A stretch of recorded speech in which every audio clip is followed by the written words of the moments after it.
Good evening.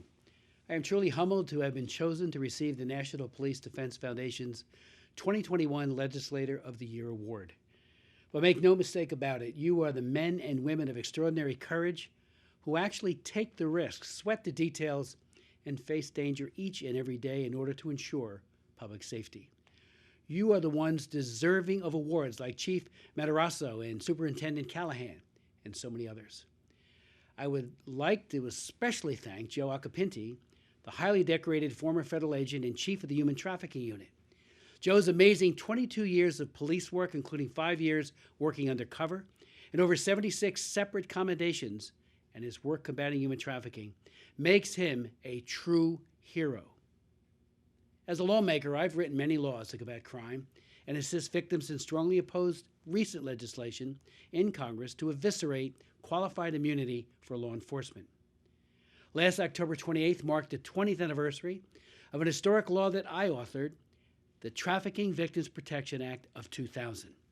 That law created a new whole-of-government domestic and international strategy and established numerous new programs to protect victims, prosecute traffickers with sentences of up to life imprisonment, and to the extent possible, prevent it all in the first place. Which makes me especially grateful for Joe Acapinti's service and his sacrifice. Over the years, I've authored 4 additional laws to combat human trafficking, including in 2003, 2005, 2016, and again in 2019.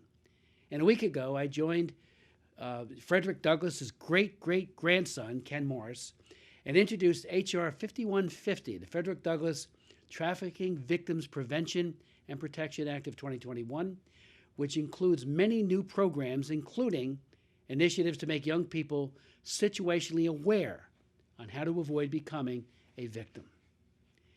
In 2008, I introduced the International Megan's Law. It passed the House in 2010, 14, and 2016, and thankfully finally cleared a reluctant Senate and was signed into law in 2016, 8 years later. International Megan's Law is a major prevention strategy. Convicted child sex offenders who travel abroad must provide notice to the U.S. government via the Angel Watch Center prior to departure of all planned destinations. Failure to do so carries a significant jail term, commensurate with a convicted child sex abuser not reporting to local law enforcement. Upon receipt of the travel itinerary, the U.S. government informs the destination country or countries of those plans. The destination country or countries are then empowered with actionable information to render the child predator inadmissible. To date, more than 15,500 notifications have been made, with 6,000 convicted child sex offenders denied entry into those countries. Concerned that some may fail to include their true destination when filing, and out of an abundance of caution and concern for kids, their passports contain the following message that will not likely go unnoticed by border agents. And I quote, "The bearer was convicted of a sex offense against a minor and is a covered sex offender pursuant to 22 U.S. Code, Section 212B.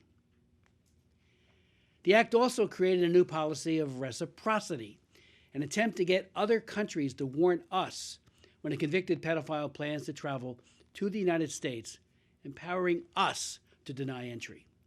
Finally, over the last several years, it has been my privilege to have been able to work with NPDF and Joe Acapinti on Operation Kids missions. The work you do to protect and help children is laudable, whether it's fingerprint kits and youth programs here, or providing life-saving medical services to needy children abroad.